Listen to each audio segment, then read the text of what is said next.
High everyone, welcome back to the channel. আশা করি আপনারা ভীষণ ভালো আছেন, সুস্থ আছেন। প্রত্যেকদিনের মতো নিজের মর্নিং রুটিনটা কমপ্লিট করে এবার এসে গেছি রান্না করে নিজেদের জন্য সকালে যে টিফিন সেটাই না রেডি করে নেব।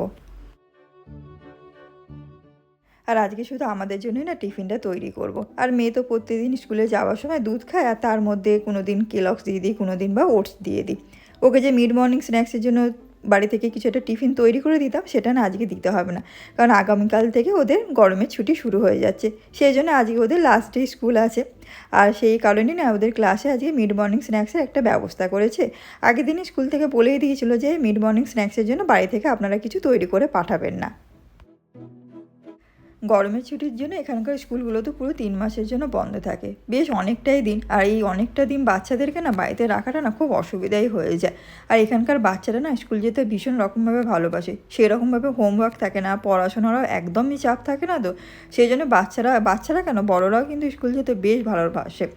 এখন মেয়ের স্কুলের ব্যাগে থাকে শুধু একটা টিফিন বক্স, একটা জলের বোতল, ব্যাস এইটুকুনি জিনিসই সে স্কুলে নিয়ে যায়। কোনো রকম হোমওয়ার্ক থাকে না, বাড়িতেও যে পড়াশোনা সে একটা চাপ বা স্কুল থেকে অনেক কিছু হোমওয়ার্ক দিচ্ছে সেরকম কিন্তু একদমই নয়। সেই জন্য মেয়েকে যদি শনিবার রবিবারও সে যদি স্কুল যেতে পারে, তার থেকে আনন্দের আর মনে হয় না কোনো কিছু হয় তার জন্য। ঘরের একটা মানি প্ল্যান্ট গাছের স্টেম কেটে না ছোট্ট গ্লাস জারের মধ্যে না রেখেছিলাম। 15 থেকে 20 দিনের মধ্যে গাছটা কিন্তু না বেশ ভালো রকমভাবে না বড় হয়ে গেছে।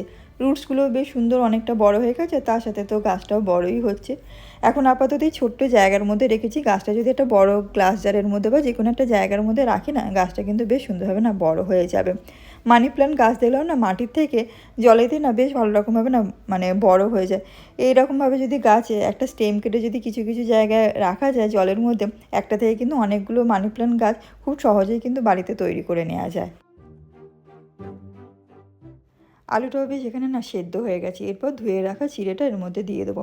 নুনটা আর দেবো না, কারণ আলুটা ভাজার সময় তো নুন দিয়েছিলাম, আর চিড়েটা যখন ধুয়ে রেখে দিয়েছিলাম সেই সময় তো নুন দিয়েছিলাম। বেশি নুন দিলে একদম আর খাওয়া যাবে না চিড়ের পোলাওটা। কিছুটা নাড়াচাড়া করে নিয়ে গ্যাসটা অফ করে দিয়ে এর মধ্যে সামান্য দিয়ে দেবো না লেবুর রস। এটা দিলে চিড়ের পোলাও না খেতে বেশ ভালো লাগে।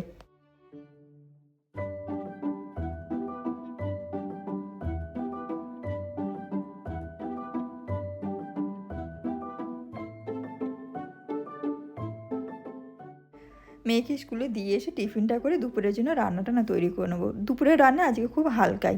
সকালবেলা আগে না মুসুর ডালটা সেদ্ধ করার জন্য ভিজিয়ে রেখে দিয়েছিলাম, আর তার সাথে না চালটাও ধুয়ে ভিজিয়ে রেখে দিয়েছিলাম যাতে তাড়াতাড়ি হয়ে যায় ভাত, আর তার সাথে ডাল সেদ্ধটা।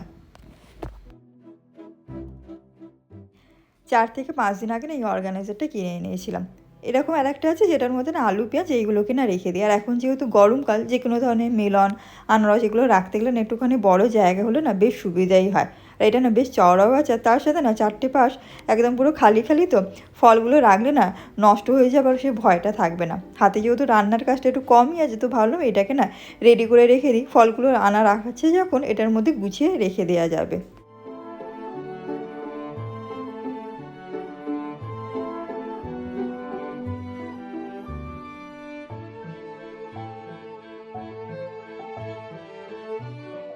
আর এই পাশে মুসুর ডালটাও না সেদ্ধ হয়ে গেছে। মুসুর ডালে দেওয়ার জন্য রসুন আর কিছুটা পেঁয়াজ না কুচি করে নিয়ে নেবো এখানে। আর মুসুর ডালের সাথে না যে কোনো ধরনের ভাজা না মানে মাছ ভাজা খেতে না বেশ ভালোই লাগে। ডিমের অমলেটটাও কিন্তু না বেশ ভালো লাগে, তার সাথে আলু হাতে যদি মাখা থাকে। আর অন্য কোনো কিছু না চাই না এই মুসুর ডালের সাথে খাওয়ার জন্য।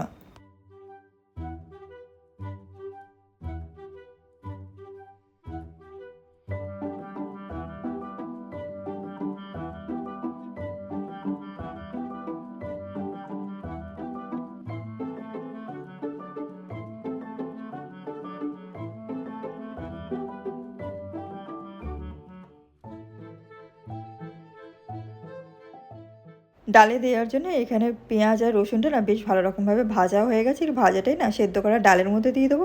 স্বাদ মতো দিয়ে দেবো নুন, রঙের জন্য একটুখানি হলুদ দেবো, আর ঝালের জন্য দেবো একটা কাঁচা লঙ্কা। সামান্য গরম জল দিয়ে ডালটাকে বেশ কিছুক্ষণের জন্য না ফোটাবো।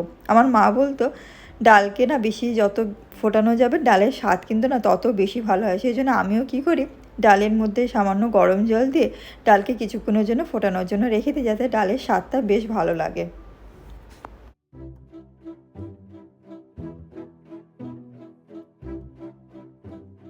আমাদের প্রত্যেক দিনের খাবার জলটা বাইরে থেকে না কিনেই খেতে হয়, সেই কারণে আমরা এরকম 8 লিটারে 2টো জার নিয়ে আসি। টোটাল 16 লিটার থাকে, সপ্তাহটা না বেশ ভালো রকমভাবেই চলে যায়। আর একটাই জার যেহেতু পড়েছিল, আমি স্কুল থেকে দিয়ে এসে মেয়েকে দেখছি কৌশিক না এনে রেখে দিয়েছি 2টো জলের জার। একটা রয়ে গেছে, যেহেতু 2টো আনা থাকলে একটুখানি সুবিধাই হয়, কারণ এই জলের জারগুলো স্প্যানিশ যে সুপার মার্কেটে সেইটা এক দাম থাকে, মানে সেখানে কম দাম হয়, বাইরে আবার সুপার মার্কেটগুলোতে এর দামটা না একটুখানি বেশি হয়ে যায়। সেই জন্য সবসময় চেষ্টা করি এইখানকার সুপার মার্কেট থেকেই কিনতে। আর ঘরের কাজ যেহেতু দুজনকেই করতে হয়, সেই জন্য আমরা সবসময় চেষ্টা করি কাজগুলোকে ভাগ করে নিতে। একজনের উপর কাজের প্রেশারটাও হয় না, আর দুজনে মিলে কাজটা করলে সেটা খুব ভালো রকমভাবেই হয়ে যায়। আর মেয়েকে যেহেতু আমি স্কুল থেকে আনতে যাব, তার আগে না এই কাজগুলো সেরে রাখলে না খুব অসুবিধাই হয়, এসে তখন তাড়াহুড়োও করতে হয় না। সেই জন্য জলের প্রত্যেকটা বোতলেতে জল ভরে রেখে জায়গায় জিনিস জায়গায় গুছিয়ে রেখে তারপরেই মেয়েকে আমি আনতে যাব স্কুল থেকে। ডালের সাথে আজকে আগেই বলছিলাম যে মাছ ভাজা করব, তো ওই যে মাছ দুটোকে না ভাজতে দিয়ে দিচ্ছি। আর মাছগুলো না এত নরম, একটুখানি সাবধানে না উল্টালে মাছগুলো না একদম ভেঙে যায়, ভীষণ নরম, একদম ভেঙে না ঝুরঝুরে হয়ে যায়। সেই জন্য খুব আস্তে করে এটাকে উল্টালে তাহলেই না মাছগুলো বেশ গোটা গোটাভাবে ভাজা যায়।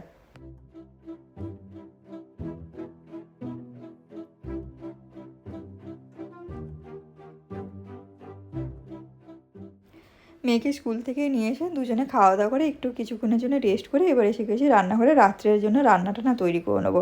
আজকে রাত্রের জন্য করবো আলু আর ঢ্যাঁড়স ভাজা। মেয়ে খেতে যেহেতু ভালোই বাসে, সেই জন্য আর অন্যান্য কিছু করলাম না, কারণ মেয়েকে আবার বিকেলবেলা না ওকে স্কুলে নিয়ে যেতে হবে। যেহেতু আজকে লাস্ট ডে স্কুলের, সেই জন্য আজকে ওদের বিকেলবেলাতে স্কুলে একটা প্রোগ্রাম আছে, সেই জন্য ভাবলাম রাত্রে রান্নাটা যদি করে রেখে দিয়ে যাই, এসে তাড়াহুড়ো করতে হবে না, শুধু এসে রুটিটা করলেই না হয়ে যাবে।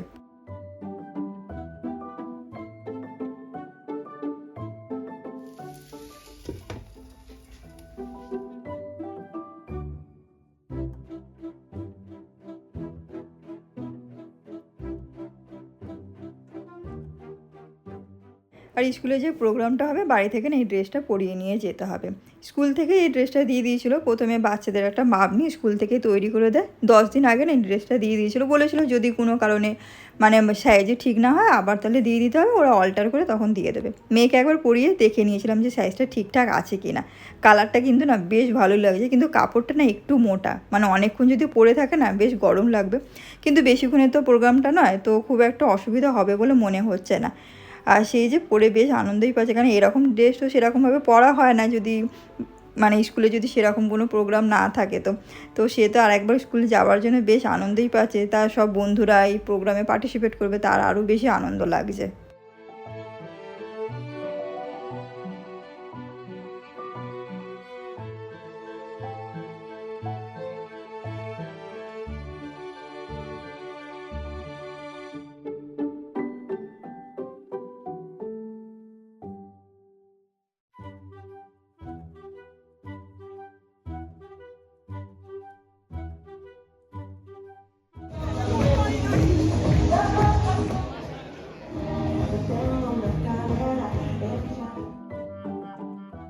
আর এই ছোটো বাচ্চাদের যে প্রোগ্রামটা না সেটা একদিনে হয়, আবার বড় বাচ্চাদের না একদিনে হয়। এখানে 3 থেকে 5 বছরের যে বাচ্চারা তারাই এই প্রোগ্রামটা করে। আর যখন বাচ্চাগুলো হেঁটে হেঁটে আসে না, দেখতে না বেশ ভালো লাগে। আর এখানে ব্রেও না আমাকে দেখে না হাত নাড়াচ্ছে।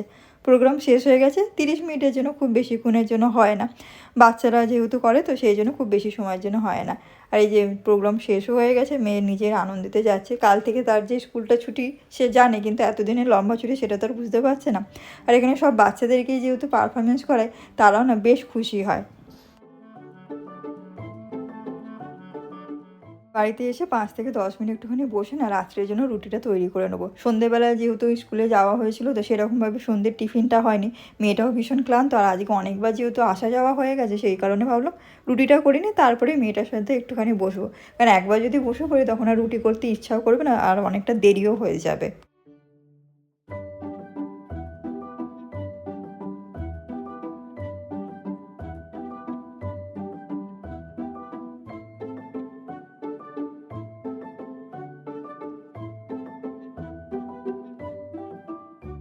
রাত্রের খাবার হয়ে গিয়ে এখানে মেয়েকে নিয়ে এসে চলে এসেছি ব্রাশ করানোর জন্য। মেয়ে একা একা ব্রাশ না বেশ ভালো রকমভাবেই করতে পারে। আজকে ভাবলাম আমি ওকে না ব্রাশটা করে দিই, কারণ একা একা করলে না একটু দেরিও করবে, আর আজকে ভীষণ ক্লান্ত, তো ও ক্লান্ত হয়ে গেছে, স্কুলে গেছে দুবার দুবার করে, সেই জন্য ওকে ব্রাশটা করে দিলে তাড়াতাড়ি রাতের কাজটা না কমপ্লিট হয়ে যাবে।